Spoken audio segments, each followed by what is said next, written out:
high school, I wasn't much of a reader, but in my education, I've become a bit of a book nerd. So in my reading, I've picked up a lot of poems. The reason I like poems is because it reminds me of both music and art, right? You can take one poem, we can all read the same poem and feel differently about what we heard, right? You ever experienced that? Like you can both read, two different people can read the same poem and kind of experience a poem differently. So I've become a bit of a poem person. I want to share two of them with you today.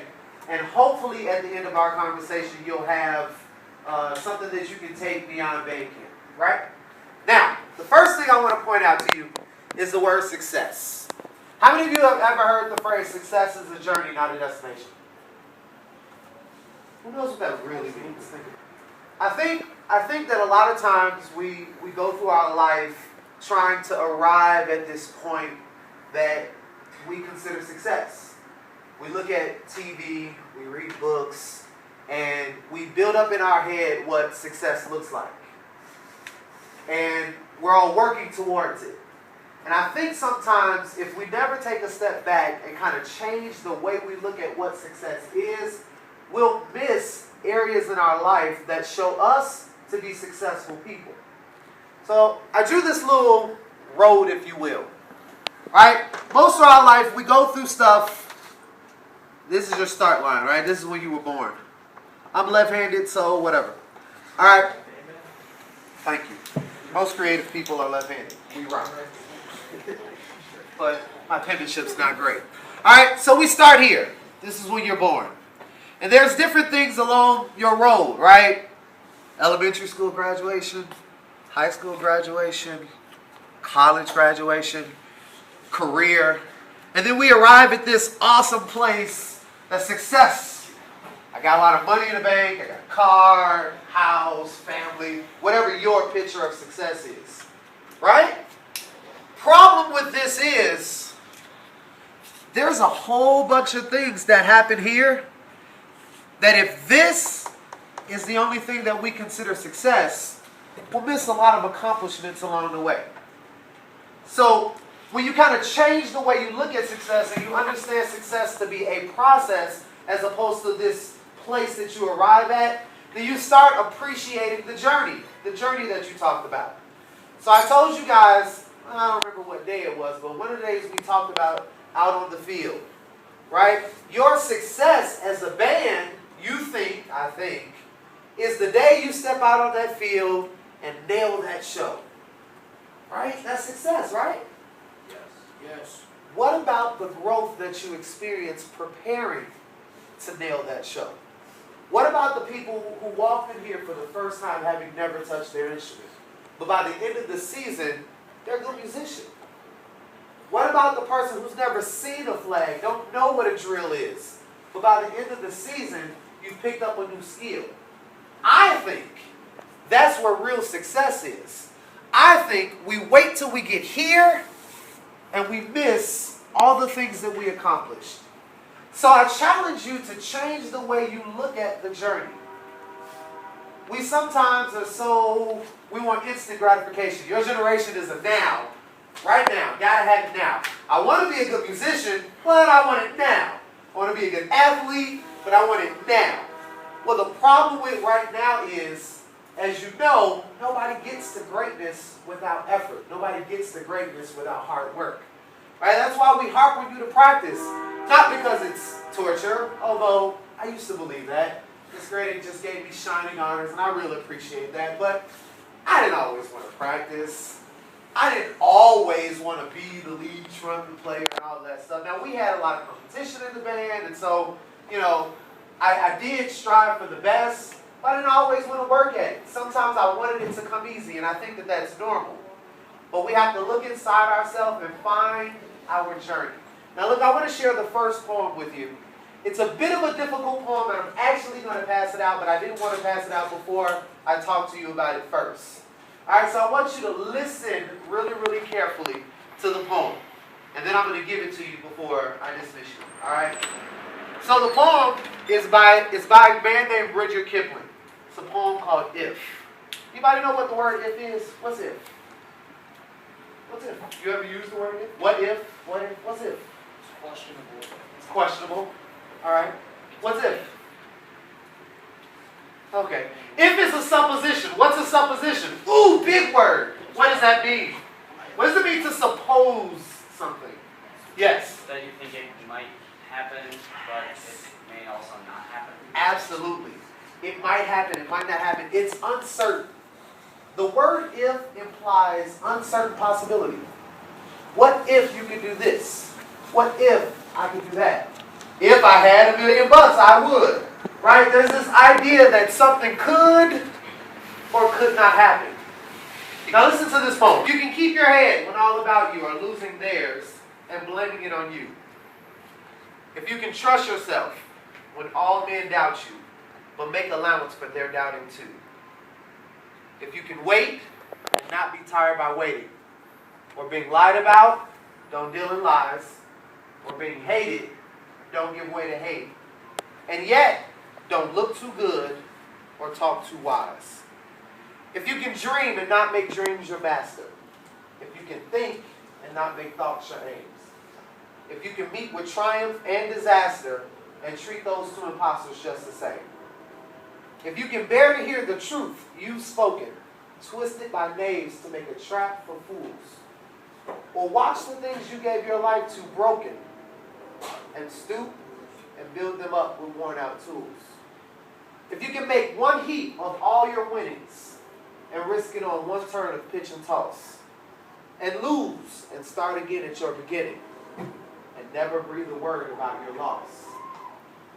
If you can force your heart and nerve and sinew to serve their turn long after they're gone, and so hold on when there is nothing in you, except the will which says to them, hold on. You can talk with crowds and keep your virtue, or walk with kings nor lose the common touch. Yours is the earth and everything that's in you, and which is more, you'll be a man, my son. That's If by Rita Kipling. Now, I have to be honest with you. All right, I learned this poem when I was pledging fraternity in college. And this poem kind of stuck with me over the years, and then I decided one day I wanted to write a book. Then I decided one day I wanted to write a book about this particular poem. So this is a bit of a shameless plug. On the bottom of the paper that I'm going to give you is a blog that I have, and it's about this poem, and it's about my book. All right, that's my shameless plug. Now, here's the deal. There's a lot in that poem. That poem was written centuries ago. There's a lot of stuff in there, and I want to point out a couple of them. And remember, I'm going to give it back to you, but I want to point out a couple of things to you. If you can keep your head when all about you are losing theirs and blaming it on you. This is about how we learn to control ourselves, control our behavior, control our action. What happens when it feels like there's chaos around you? How do you respond to that? Do you step up and deal with situations? Do you step up and see clearly in the middle of what may be chaos to everybody else? All right? What about, let me skip down a little bit. Or watch the things you gave your life to broken and stoop and build them up with worn out tools. Anybody ever experienced failure before? Right? Ever fail, mess up, not make it? Is that a frustrating experience? Can I tell you all a secret? Sure. All right, I'm a real hard worker, right? But I went to law school right after college. Spent the semester there. I was trying to work. I was away from home. But everything I set out to do, I accomplished. And it didn't work out. And my grades were suffering because I was working, and they tell you not to work your first year in law school, but I had to do it because I was broke. You know what? I had to withdraw. And that was probably the most difficult thing I've ever experienced because I had never quit before. But what I want to challenge you is to look at it differently. How many people can say that they tried to do something that great? You didn't make it, but you tried. Right? So for me, this whole journey, right, talking about the process as opposed to the destination. I'm not a lawyer. I'm not going to be one. But at the time, I thought that's what I wanted to do, and I gave my all to that. What does that have to do with you? Right? I challenge you both now as it relates to music and this band, and for the rest of your life, you will be faced with opportunities to challenge yourself, to risk it all, to give your heart, to lay it on the line, to try something, to be successful, to do what you've always wanted to do. There's going to be times where it's not going to work. But for those of you who really feel that you are great, and for those of you who really strive for greatness, you're going to have to learn to pick yourself up and to try again. And to know that that is success. That process, that messing up, that learning from your mistakes. See, it's one thing to make a mistake. It's another thing to learn from it and grow from it. And that's where that process is. That was another one I wanted to share. As soon as I find it, triumph and disaster. That one. If you can meet with triumph and disaster and treat those two imposters just the same. That kind of plays off the point I was just making, right? Sometimes it's really easy to focus on all of the good stuff, all of the accomplishments, right? Yes, I did this. Yay, I accomplished that. I made it. Most of us don't always want to talk about the stuff that we didn't do very well, the disasters, the mistakes, the failures. I submit to you that both of those things, your triumphs and your failures, they are both to teach you something. They are both to grow you. Neither one of them should command all of your attention. You need the success. You need the triumphs to encourage you, to let you know that you can do it. But you need the failures so you learn what not to do. So you learn what mistakes not to make. You take those two things, you reflect on them, you learn from them, you grow from them, and that's where success is. That's where your growth, that's where your maturity, that's where that really lies. Right? Here's my favorite one, right at the end. If you can feel the unforgiving minute with 60 seconds worth of distance run, yours is the earth and everything that's in it. If you can feel the unforgiving minute with 60 seconds worth of distance run, what does that mean to you? Think about that phrase for a minute.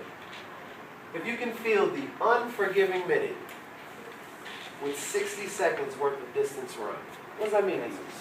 60 seconds worth of distance run. Right? Some of us would have a conversation about how far you ran in 60 seconds, how hard, how much energy you exerted. Right? We would have a lot of discussions about that running process. But that line in the poem suggests that all of that doesn't matter. It's about filling all 60 seconds with actually running. If you run for 20 seconds and stop, it's not 60 seconds worth of distance run. If you run for 45 seconds and pause the last 15, that's not 60 seconds worth of distance run. That means you give your best with the time you have. It's really that simple, right? That means if all I have is a minute to do whatever it is I'm doing, the poem alludes to running. What about music? What about the fact that you're here? Some of you want to be here. Some of you don't. Some of you have a lot of fun when you're here. Some of you don't. But the point is, even for just this moment, we're all here. And what if we took one day and we all decided, since we're here, we're going to give the best we have while we're here? How much better would the band be? Now, all right, Brandon, you said you weren't going to talk about band and music. All right, what is it that you want to do? Who is it that you want to be? How hard are you working towards that? How much effort do you put towards that? So you can apply it to music, or you can apply it to the rest of your life. The point is, you got 60 seconds. Now here's the second poem, and where I really want to close. I have only just a minute. Only 60 seconds in it. Forced upon me, Can't refuse it. Didn't seek it. Didn't choose it. I must suffer if I lose it. But it's up to me to use it. Give an account if I abuse it. Just a tiny minute, but eternity is in it. If you get nothing else from me, folks, if I've never said anything to you, if I've never done anything in front of you that inspired you or that encouraged you, get this. We all have one life to live. And we'll all find many different things that we can complain about. We'll all find things that aren't the way we want. But if you learn to take the time you have and use it to the best of your ability, yours is the earth and everything in it. Anything you want, any job you want, you can have it. If you give your all. St.Rita Band has a lot of tradition, a lot of great stuff. Even me coming back all the time is because I love you, I love music, I love the process. Don't get so caught up in band and the things you have to do. Take a moment, step back, and get back to loving music. Get back to loving the process. Understand that it's a journey, and we're all on it together. Musically, give your all. On the field, give your all. But most importantly, in your life, give your all. And if you do that, nothing will be able to stop you. No one will be able to hold you down. Always remember that practice does not make perfect. Always remember that, guys. That's huge. Because that doesn't just apply to what you do in here. Anything you practice, it's muscle memory, right? It makes permanent. So the more you practice bad habits in your life, they will become permanent bad habits in your life. Perfect practice, on the other hand, making sure that everything you do is strategic, set, skilled, that makes perfect. That makes permanently perfect. Now, we'll never be perfect people, but that journey. And you'll notice that you'll enjoy life so much more. You'll enjoy your experience here so much more. You'll even enjoy camp so much more when you can appreciate the process. Because then you'll find that along that process were some good things that you didn't even know were that good. Now, I've been yelling at y'all a lot this week. But when you get out on that field tonight, you've already accomplished so much. You don't have time to stay and focus on that and pat yourself on the back and go, oh, we're so good. You've got more to do. But now that you know, A, you can accomplish great things, and you know that the hard work you put in pays off and you're accomplishing great things, then be intentional about how you approach those great things. St.Rita, Marching Mustangs. If you get nothing else from me, if you can do all of these things, yours is the earth and everything in it. Now here's the way the poem If ends. And which is more, you'll be a man, my son. Now, the which is more implies that everything I just said was good, but what I'm about to say last is the greatest. So all of those great things, that's awesome. But at the end, it's about growth and it's about maturity. And that is up to you.